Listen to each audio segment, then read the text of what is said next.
Today we're going to be getting rid of one of the last halogen things on this 2017 F-150 thanks to the Morimoto XB LED license plate lights.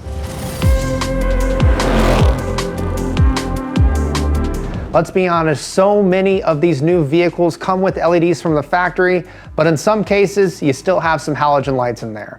The license plate lights are included, unfortunately, in that mix. With that said, Morimoto has the solution for you. It's a complete housing replacement. Not only is it much brighter than factory, but you get that up-to-date 21st century LED look. And the install itself is super easy as they are plug and play for the factory license plate light housings. So follow along, we'll show you how to do it. Under the rear bumper on your F-150, you'll find two housings. Squeeze the plastic tabs on either side and push up.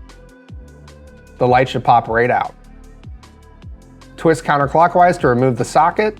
The bulb itself could be a little tough to pull out by hand, so get a pair of pliers with some protective tape or a rag and go ahead and carefully pull the bulb out of the socket. Then grab your new Morimoto housing and plug it into the factory socket. Go ahead and stuff the wire into the Morimoto housing and then plug the connector into the back of the housing by turning it clockwise.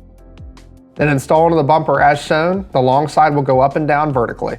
And after that, go ahead and repeat the process on the other side and your installation's complete. Talk about a super easy installation, bang for the buck on this F-150, switching out one of the last halogen things on the exterior of this truck. Already has all the LED lighting from the factory, but even if you have halogen headlights and halogen taillights, you're gonna eventually work your way to the point where you're gonna need to pick these up. Awesome kit from Morimoto, replaces the entire housing, it's plug and play, you really can't go wrong. Hit us up right here at Steeda.com for all of your F-150 performance part needs. Comment below and let us know what else you want to see in terms of F-150 videos right here on the Steeda YouTube channel. Like, subscribe, hit the notification bell, and don't forget the most important thing, speed matters.